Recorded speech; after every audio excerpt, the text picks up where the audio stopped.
Tonight, the start of a savage summer. Fires up north and Sydney swelters as the temperature cracks 40. A daylight hit squad opens fire in front of school kids near Campbelltown but miss their target. Sydney sewerage meltdown, a giant leak and emergency repairs that could ruin Christmas. We pin down the Sydney Nazi kicked out of Australia and he's not happy. Drivers hit the roof over the mess in the M4 tunnel. A surge in the flu stretches our hospitals to the brink. And the cricket world in a spin over Nathan Lyon, left out of the second test, and he's filthy. Live from Sydney, this is 7 News with Mark Ferguson. Good evening. Australia's desert heat wave has roared into Sydney, temperatures cracking 40 degrees in our western suburbs.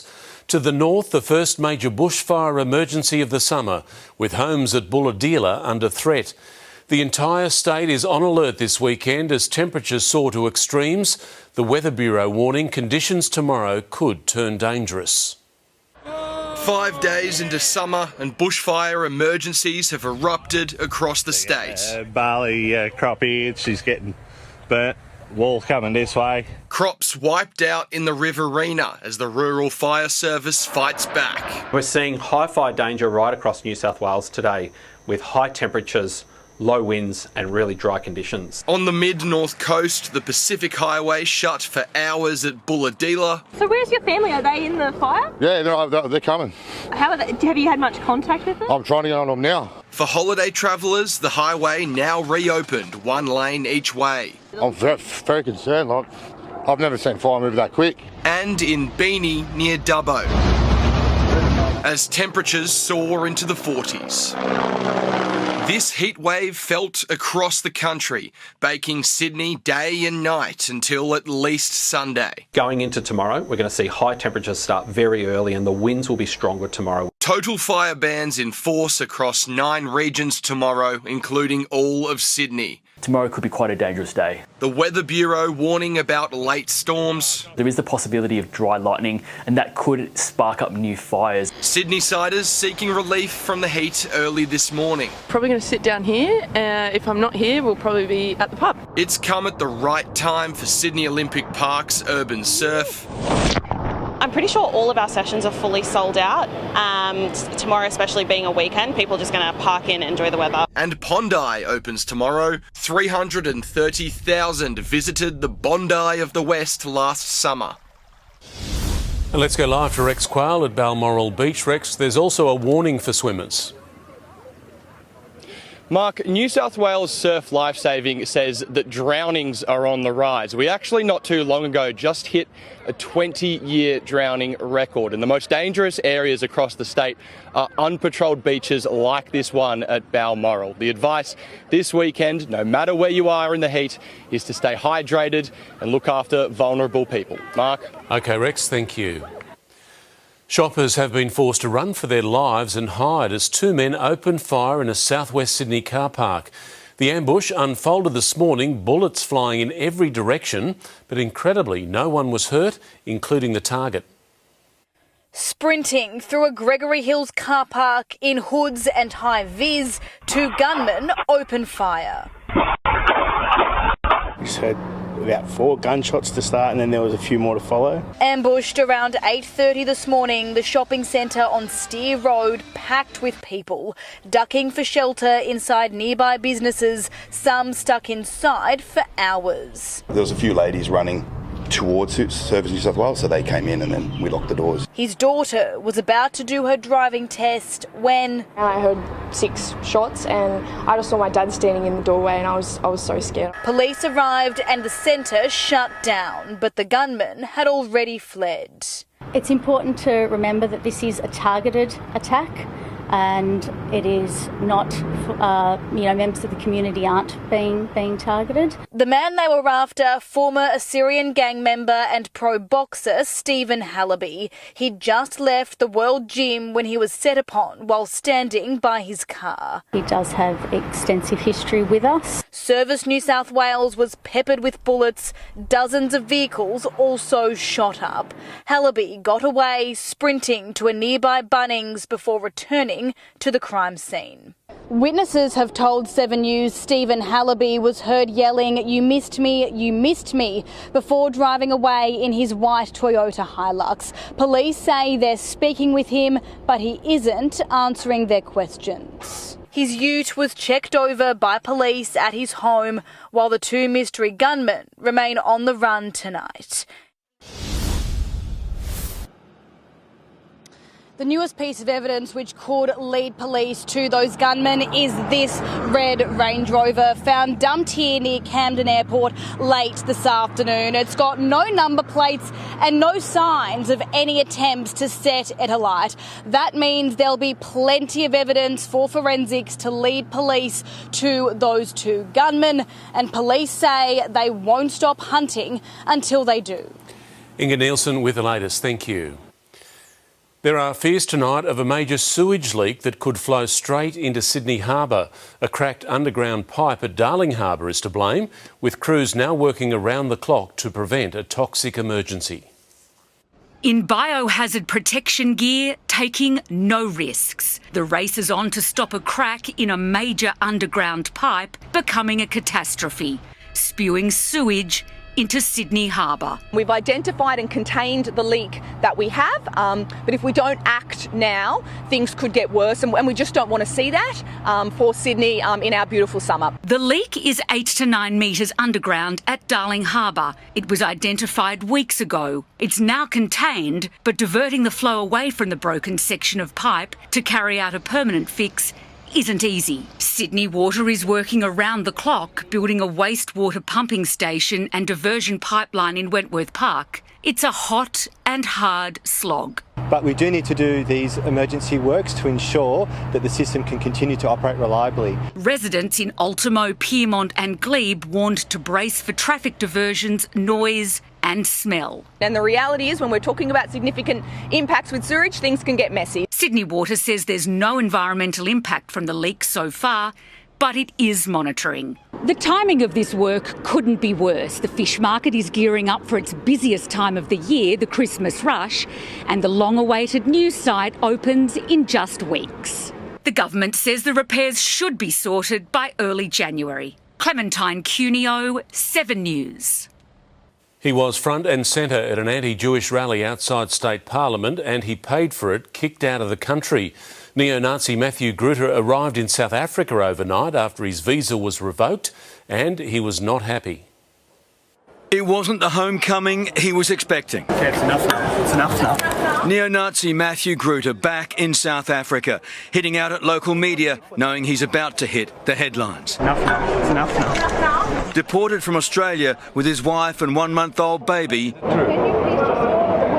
claiming he'd been unfairly treated. What do you think? Murderers, rapists, they get to stay. I get detained 6 hours after having my visa cancelled by the minister himself. Grutter, a South African national, had his visa cancelled after taking part in the neo-Nazi rally outside New South Wales Parliament last month. Unhappy, his history had followed him home. So are you trying to get us attacked and murdered in South Africa? Is that what you're trying to do? Is that what you're trying to do? You're trying to label us so we can get attacked and murdered in South Africa? The immigration minister, unapologetic. People who hate Australia shouldn't come to Australia. It's simple as that. But the reality is, Grutter's case was an easy one. The 60 other local Nazis in the protest, a bigger issue. While the minister's happy to see Grutter gone, he concedes he is one member of a growing organisation that even has plans to stand candidates at the next federal election. The National Socialist Network claims to have the 1,500 signatures needed, the Electoral Commission admitting it can do nothing. The AEC has no scope to consider the proposed party's political focus, policies or ideology. The government leaving it to voters. If they end up in a situation where they're putting their numbers to the test, they will fail in spectacular fashion. Chris Reason, 7 News. The search for a Sydney teenager who went missing in the surf on a schoolies trip has ended in tragedy. Police this afternoon confirmed suspected human remains were found not far from the Southwest Rocks beach, where 18-year-old Aston Gerstle disappeared last Sunday. The King's School student was celebrating the end of Year 12 with his mates. The fallout continues from the M4 tunnel chaos, which left drivers trapped underground for hours. The state government's now demanding an explanation from Transurban, as drivers are warned there's now a process to go through to get a toll refund. Overnight, underground, crews worked to make the vital M4 tunnel connection completely safe, reopening first thing this morning after the cracking and bubbling spotted in the shotcreted ceiling that sparked yesterday's driver trapping lane shutdowns and had the government hitting the roof. It shouldn't take ministerial intervention to get this road operating correctly. Transport officials say tunnel operators Transurban took too long to share clear details about the problem and stop motorists from driving into the mess. There are delays on all exits due to heavy traffic. That emergency messaging needs to be better. They have responsibility to their customers, to the people who pay millions of dollars every day across this network on tolls to ensure they get the information right. As drivers shared their anger and frustration online, businesses were demanding a review to prevent a repeat of the chaos. Trucks, Ubers, taxis, delivery people, a whole range of businesses suffered as a result of that gridlock. Transurban insisting yesterday it was communicating with the government's Transport Management Centre. We were still allowing people to go into the tunnel, and that's because there's multiple exit and entry points. It says engineers are still investigating the cause. Drivers entitled to a toll refund, but they're not automatic. Anyone impacted needs to apply using the linked app or calling the helpline on 133331. Paul Caddack, 7 News. With just 5 days to go until the under-16 social media ban officially begins, parents are being urged to look out for their children as they start losing access to their favourite apps. The E-Safety Commissioner has warned the summer holidays could prove challenging for many families. Let's make sure that we're checking in on our kids. This could be a tough transition for some kids, and it may be a walk in the park for others. And later in the bulletin, our special 7 News social media ban series will have the parents pushing back. Aussie mums and dads who say the social media switch off should be their decision. Australia is taking a quantum leap into the world of weapons production. Guided missiles will be developed on home soil before the end of the year, thanks to a new factory built in a matter of months. HIMARS. The land-based rocket system our army now uses, so too Ukraine's. And who makes the missiles? It's impossible to not get excited. As of today, South Australia's Port Wakefield has just the world's second factory producing the so-called GMLRS missile. Weapons giant Lockheed Martin has its main site in Arkansas. This is the start of that Aussie missile manufacturing sector. Our cameras not allowed into the heart of the new missile-making operation. Lockheed Martin and Defence recording and clearing these pictures. This is extremely complex technology. Lockheed Martin says it will build just a few missiles here in the plant's early weeks, scaling up to 300 a year. That's small against production of the same missile in the United States, smaller still thanks to the Ukraine war. Before Ukraine, we were building about 9,000 a year. Now we're building 14,000 a year. This as the federal government reviews a copy of the Trump administration's AUKUS report. I'm confident so far AUKUS is hitting every single milestone that we've set it, and this review confirms that. Still not made public, the report apparently backs the nuclear submarine pact with the US and UK, but points to ways it could be strengthened. We'll be living with AUKUS for the next couple of decades. Our security and strategic circumstances will remain uncertain for a period of times. In Port Wakefield, Tim Lester, 7 News. Many cricket greats were bewildered with Nathan Lyon's axing for the second test, and it left Australia's #1 spinner absolutely filthy. Mel McLaughlin is there in Brisbane. Hi Mel, Lyon was seething when he spoke to you. Hello to you, Fergo. Yeah, well, he made it absolutely clear how unhappy and disappointed he was to sit out his first home test in nearly 14 years, and he may have had a point. England took advantage to post 334 in their first innings as Australia's quicks battled away with Lyon's off-spin sorely missed. When Nathan Lyon was told he'd miss his first test in Australia since 2012... George Bailey's already said that you weren't too impressed. What was that conversation like? Short. And the frustration hasn't gone away. Absolutely filthy, but yeah, we can't do anything about it. The shock decision to talk inside and outside the Gabba on day 2. I thought he was spot on. He's allowed to speak his mind. If he's feeling filthy, say it. Get it out there. Respect the GOAT, that's my opinion. I think he should have had a run. I reckon he was a bit stiff to miss out. He seemed a bit upset yesterday as well. The man affectionately known as the GOAT has 562 test wickets to his name, 52 of those in Brisbane. No secret, it's a place where I absolutely love playing cricket, and I feel like I've got a decent record here. Can you give me a reason why he didn't play then? Because I've still not heard a good reason why he didn't play. To be honest, I haven't really sat down with Ronnie or George yet. I'm letting things settle down in my own head. Lions axing for a second straight pink ball test not only sent shockwaves through the team, but also may have given England a chance to get straight back into this series. As soon as the toss went up and I heard Nathan Lyon wasn't playing, my gut feeling was advantage England. The all-pace attack struggled to make inroads in the night session as Joe Root finally made his first century on Aussie soil. A headline-making knock and a major relief for Seven Cricket's Matthew Hayden, who promised to walk nude around the MCG if Root didn't reach the milestone this series. Took you a while, and there was no one that had more skin in the game than me, literally. In Brisbane, Tom Wilson, 7 News. And more highlights later in sport. Time to check the weather now with Angelique Opie. Angelique, no Sydney suburb was spared from today's scorching temperatures. Mark, the oppressive heat was widespread in the west. A difference of 26 degrees from sunrise to lunchtime. The mercury just kept climbing, 11 degrees above the December average. The hottest place today, Holsworthy Military Base, 41 degrees, 40 at Badgerys Creek, 39 from Campbelltown to Parramatta. Temperatures shooting above 37 degrees along the coast. As for the rest of the state, 43 was the top in Wilcannia, 41 at Griffith and Burke, slightly cooler up north, 28 at Byron Bay. We're seeing hot, dry and desert-like air. So when is that cool change coming? Details in the full forecast later. See you then, Angelique. Thank you. We have breaking news on homes lost in that Bulahdelah blaze. The details are next. Plus, mystery solved: a deadly toxic nerve agent used on a Russian spy. President Putin blamed. Rage in the M5 tunnel the moment a driver is run into the wall. A flu vaccine in a nasal spray approved as Sydney cases surge. Paying more for less, the private health rort revealed.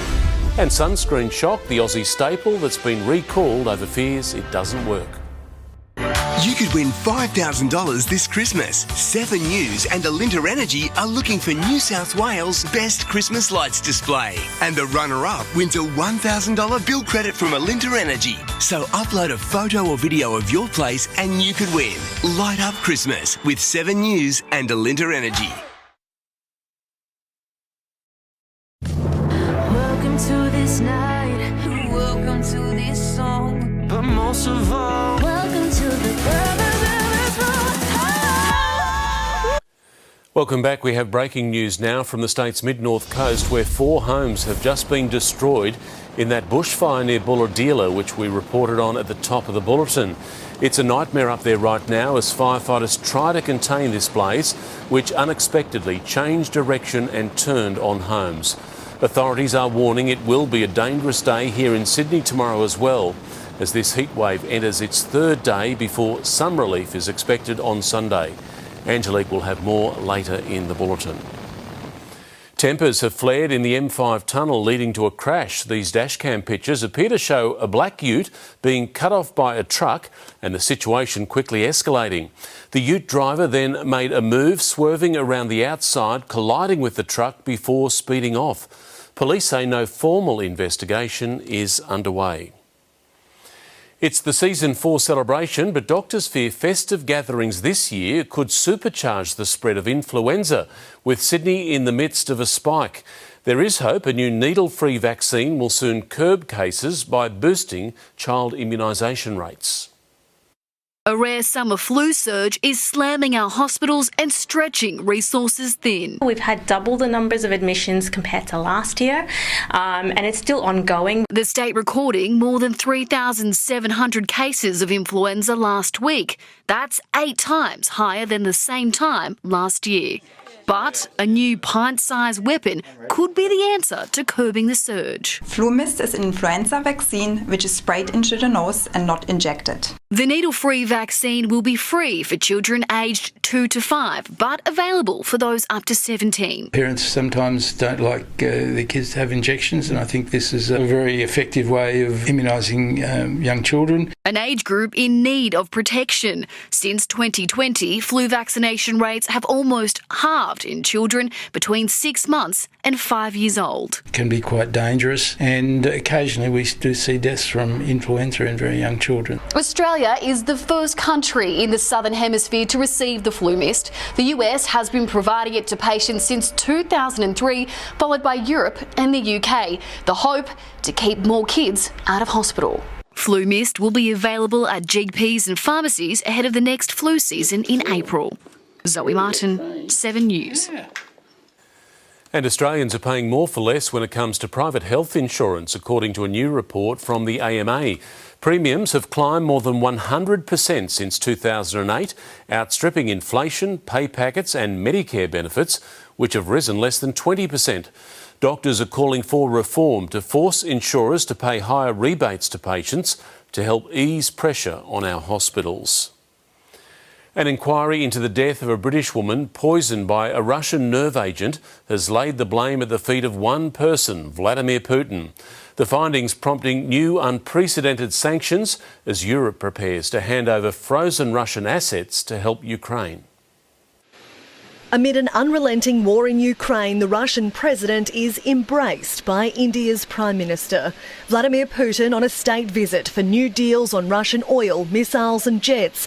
Half a world away, Putin himself was being accused of authorising a deadly attack on UK soil. I've concluded that the operation to assassinate Sergei Skripal must have been authorised at the highest level, indeed by President Putin. Sergei Skripal, the double agent, and his daughter poisoned by a Novichok nerve agent in 2018, but not killed. An inquiry today found the British mother who died accidentally using the poison as perfume was simply caught in the crosshairs of a public demonstration of Russian power. It's very important that we put in the most stringent sanctions on the GRU for the first time.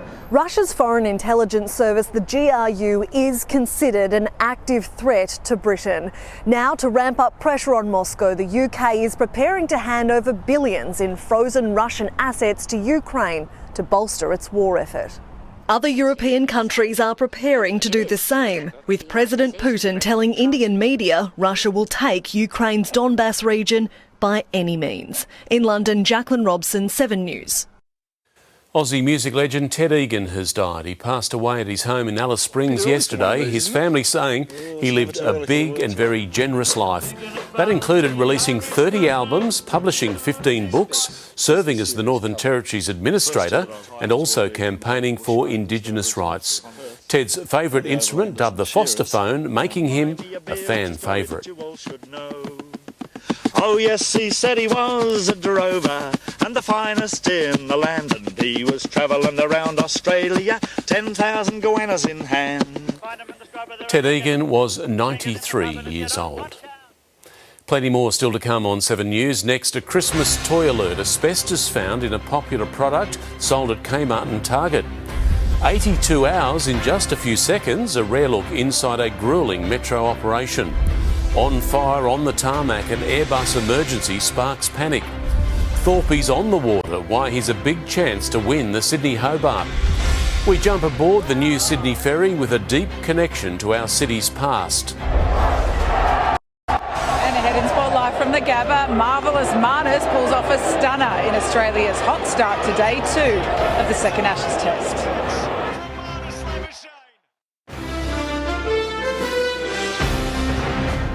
Welcome back. A children's toy sold at Kmart and Target has been recalled after it was found to contain asbestos. The consumer watchdog has warned people to stop using the Make Your Own Unicorn product. It comes after lab testing uncovered asbestos in the loose sand it contains. Consumers have been told to return the toy for a full refund. A gruelling operation has taken place deep below Westmead. The Southern Hemisphere's largest formwork arch has been hauled into place inside the new Metro cavern. Crews spent 82 hours carefully inching it into position. The milestone comes as a budget review uncovered huge funding black holes, forcing the Minns government to inject an extra $2.4 billion into the project. The 3 new Metro lines are due to be completed by 2032. 7 News has been given an exclusive look at the latest ferry to serve Western Sydney. It's been officially launched with a name honouring a man whose skill and invention was well ahead of his time.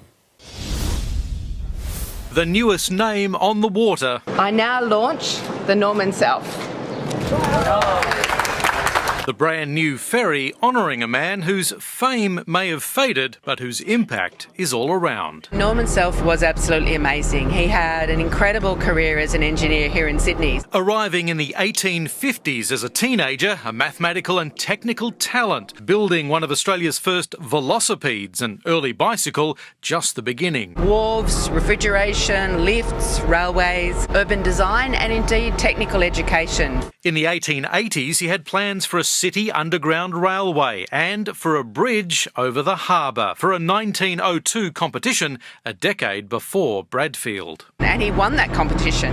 But then there was a change of government and the government didn't even award him the prize money. His work also included the incline railway at Katoomba, now part of Scenic World, the first double-ended ferry, the Wallaby, innovation that lives on in the big freshwater class Manly ferries.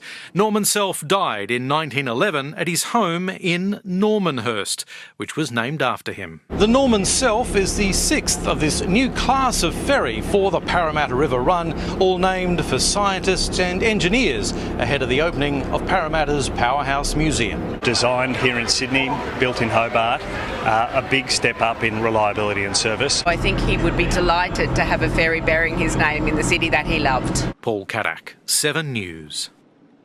There were frightening moments for plane passengers in Brazil when fire erupted near their aircraft. Local media reporting the blaze was on a luggage trailer next to the A380 as it was preparing for takeoff in Sao Paulo.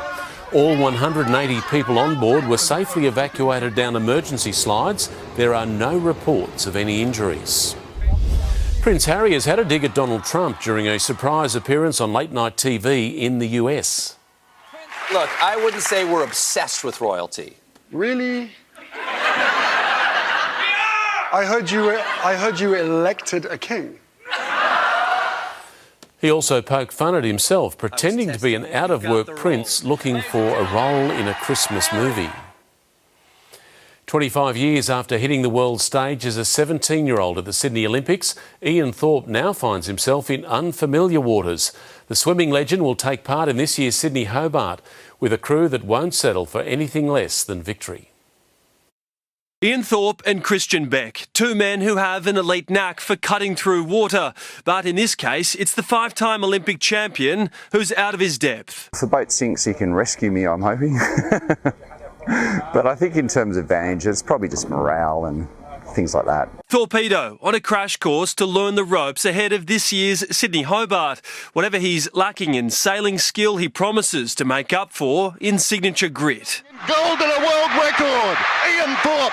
The ability to do things when things are tough, to know how to get through a period of time, to be able to distract your mind from, those negative things. True to form, Thorpe's on the red-hot favourite, Law Connect. Well, we want to win, of course. If we could win for the 3rd time in a row, that'd just be unbelievable. So that's obviously the plan. Today's race from Sydney Harbour to Cabbage Tree Island and back is the first major part of that plan. 25 years on from when Thorpe first put the nation on his shoulders, a responsibility he'll never give up. Being able to lift them up when they need that and being there to support them, but also knowing the time when it's just best to be quiet. And soak it all in. Tom Saker, 7 News. A social media ban backlash next. The surprising number of parents opposed to it and why. Pulled from the shelves, the kids' sunscreen we're being told to stop using. The big bird's back. A Qantas favourites triumphant return to Sydney. And in sport live from the Gabba, all the highlights from the second test. Plus, Sam Consis sends a reminder to selectors, breaking a 14-month drought. Hello. OpenAI will become the major tenant of a $7 billion data centre in Sydney to be built by market darling NextDC, and stocks have rallied on the news. It would be the largest in the Southern Hemisphere and used to run models for OpenAI's Australian clients like Commonwealth Bank and Fortescue. Australians are still working harder than ever, with close to 1 million people in more than one job. Fresh ABS data says more women hold down multiple gigs at a rate about 36% higher than men. The ASX closed up for a second consecutive week ahead of the Reserve Bank's next interest rate decision due on Tuesday. Materials led the gains. Solomon Lew's Premier Investments diving more than 15% after announcing a $100 million buyback. The Aussie dollar buying 66 US cents. For all the support for the federal government's social media ban, there's also a big backlash. 2 15-year-olds have launched a legal challenge that'll be heard in the High Court. And the family you're about to meet will be cheering them on. Tim McMillan has the final instalment in our special 7 News series. Meet the Babbage family. Oh, what a lovely feeling! Whose lives play out on screen. Family games night. Birthdays, everyday chores, the chaos of daily life. For mum Courtney and kids Kyan, Ivy and Landon, it's all content for their followers. We use social media to connect as a family and teach rather than restrict. It's also a place to learn. Like business skills, communication skills. And make decent money, from live streaming to product endorsements. I make mostly food content. We're trying a Mexican hot rice dessert. Despite the dangers lurking online, mum and dad insist their kids are safe. I have full access over their accounts. We have a very open communication around social media. Overall, there is strong support for the ban among Aussie parents, about 65 to 75%, depending on which poll you read. On the flip side, though, it suggests a quarter to a third of parents don't like it.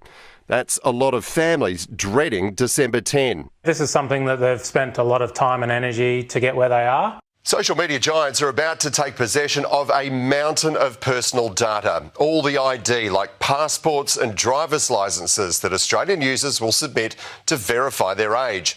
And if the likes of Qantas, Optus and Medibank can't keep people's details safe, as we've seen in recent years, can we rely on social media companies to do any better? I trust them with my information about as much as I trust my dog with an unguarded steak. The Babbage family would like to see exemptions for children who can demonstrate that social media is a job. Maybe getting permits, making sure that these children have ABNs before just completely banning social media. Anthony Albanese, I think he should rethink it. But with only 5 more sleeps until the new law kicks in, that seems very, very unlikely. Tim McMillan, 7 News. We're now being told to stop using a popular children's sunscreen. The Cancer Council's Clear Zinc Kids has been recalled over concerns it could separate and reduce its protection. Affected products can be returned for a full refund. They've been dusted off and spruced up, and today the final Qantas A380, grounded during the pandemic, returned to the sky. The fleet of 10 had been in storage for 6 years and underwent more than 100,000 hours of restoration before again taking flight. This super jumbo touching down here today will be used as a spare during the Christmas rush before being rolled out on the Sydney to Dallas route from January the 1st. It's an exciting discovery. Australian researchers with a promising new Parkinson's treatment backed by Michael J. Fox. How it works coming up. And the verdict as Oprah takes to the Sydney stage. Don't miss those stories soon on 7 News. But now back to Mel at the Gabba. Hi again, Mel. One of Australia's star bowlers has had another setback. Well, Fergo, you can't make this up. Josh Hazlewood's missing the second test through injury, and it might not be the last after more injury woes. All the details coming up next. Plus, day 2 of the second test, Australia fight back after Joe Root finally gets the monkey off his back. And Rory McIlroy goes bush at the Australian Open, but Minwoo Lee's making Royal Melbourne look like a piece of cake.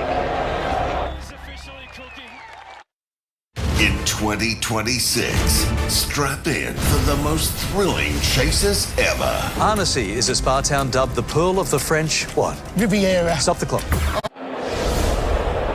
Welcome back to the Gabba. We're off the field. There's some bad news for Australia, already out with a hamstring injury. Josh Hazlewood's in doubt to play in the Ashes after suffering an Achilles setback. Australia, though, are making good ground on England's first innings total of 334 on day 2 of this second test.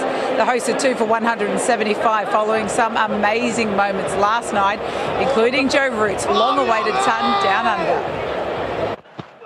Ben Stokes run out for 19. Josh Inglis lighting up the Brisbane night. Hit them!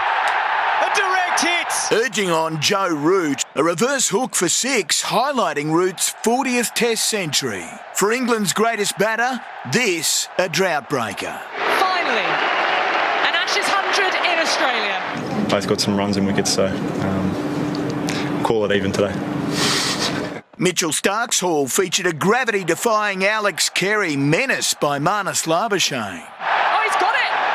Carey has got it! Stark passing fellow left-arm great Wazim Akram. Wazim's still a far better bowler than I am. On bended knee, Jofra Archer drove the tourists into day 2. England's last man, well snared for 38. He hasn't, has he?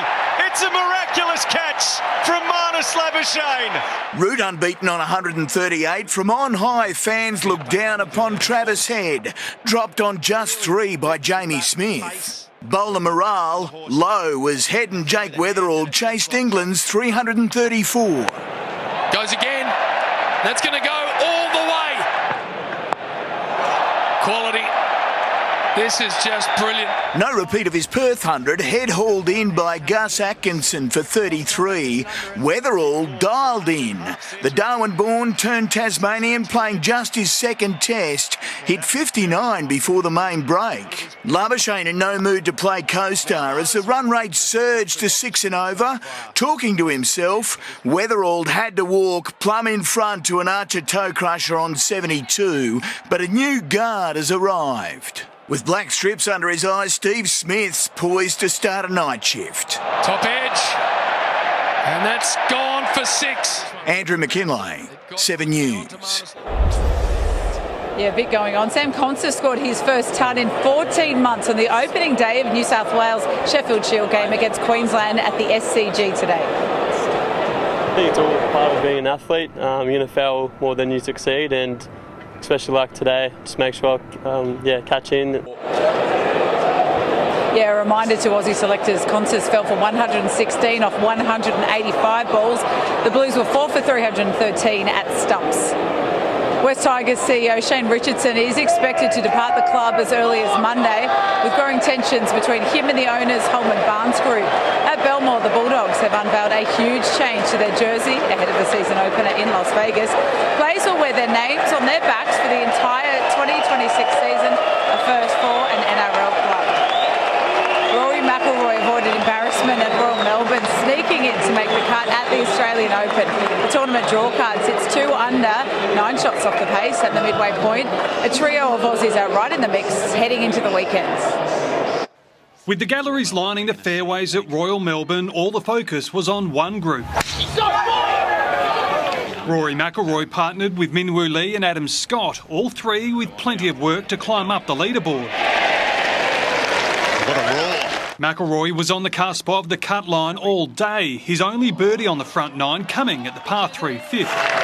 Time to pounce. But it was his playing partner who began to make his move. Right in the middle for Minwoo, who's cooking. That was the entree to the main course. He delivered at 10, holing out from 176 metres with an 8-iron. This will be really close.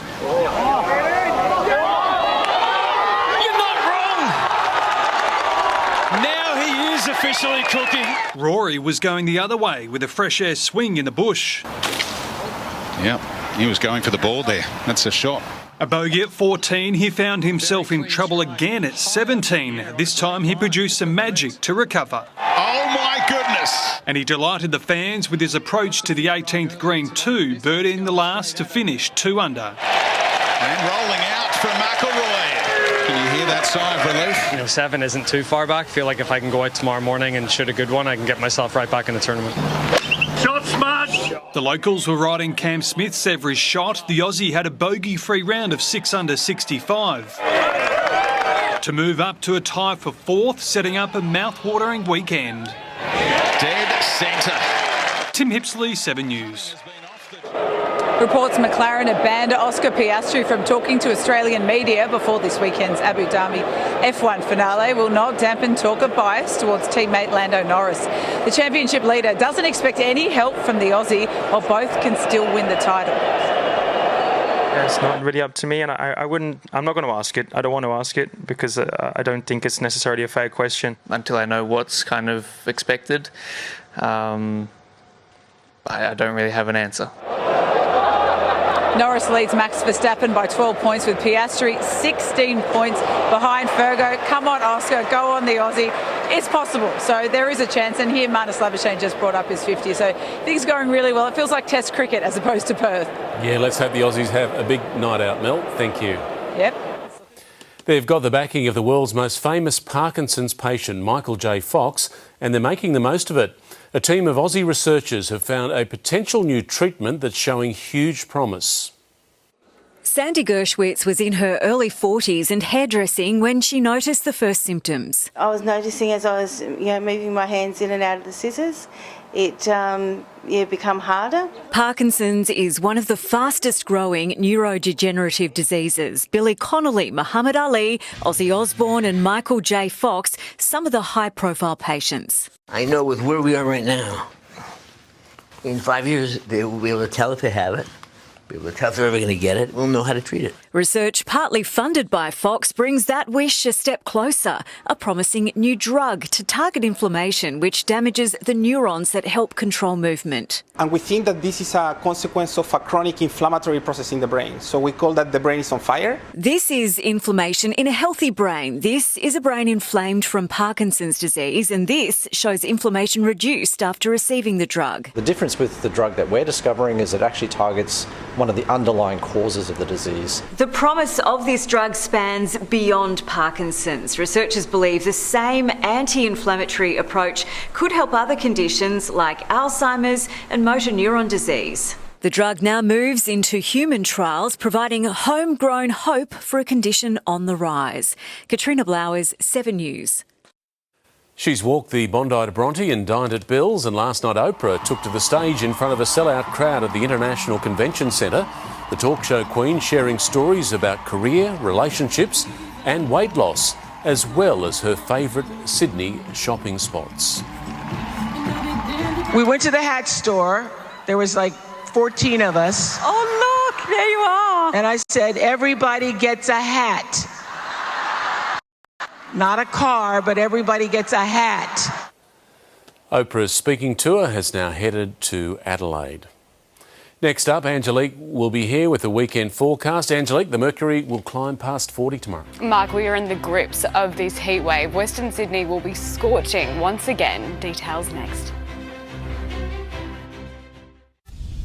Hello again. It will likely be an uncomfortably warm night as this heat wave continues into tomorrow. A difference of 20 degrees from minimum to maximum in the city. It feels just like 30 degrees. Some strong breezes were recorded today near gale force at the airport, 54 k's an hour, 54 at Bellambi. The combination of a high pressure system and trough have been funneling hot air down, with warning areas in yellow for tomorrow, damaging winds to develop over southern parts of the state. Hot air is extending right from Western Australia to the east. The high is slow moving. Unstable conditions will mean some dry thunderstorms could arrive tomorrow. That will contribute to elevated fire danger, with total fire bans in place for much of the state. A reprieve coming early Sunday with a cold front and southerly change pushing up some cooler winds. Looking around the country now, sunny in Brisbane for the test, Canberra 34. 24. Cooler and showers possible in Melbourne, Adelaide and Hobart, 27 in Perth. Parts of the state could see the chance of a thunderstorm, temperatures edging to 40 once again, 41 in Dubbo and Canamble, 42 in Wilcannia, 44 in Burke. Extreme heat right around Western Sydney, 41 degrees. Only slightly cooler on the coast, 36 at Bondi, Manly and at Mona Vale. On coastal waters, northerly 15 to 25 knots, reaching up to 30 knots in the evening, a northeasterly swell increasing to about 1.5 metres. As for the forecast tomorrow, a top of 37 degrees, partly cloudy, a slight chance of a shower, a warm low of 23 degrees, 21 in the west, before climbing to 41 degrees. A slight chance of a shower and storm in the afternoon and evening. A cool change on Sunday, 26 in the city, 25 in the west. Some cloud cover to start the week. Tuesday could climb to 38 in the west. Showers likely on Thursday and Friday, up to 10 mils on Friday. But Mark, tomorrow a scorcher once again. Yeah, time to take care, Angelique. Thank you. That is 7 News for this Friday. We'll have updates for you throughout the evening. I'm Mark Ferguson from all the team. I hope you have a great night.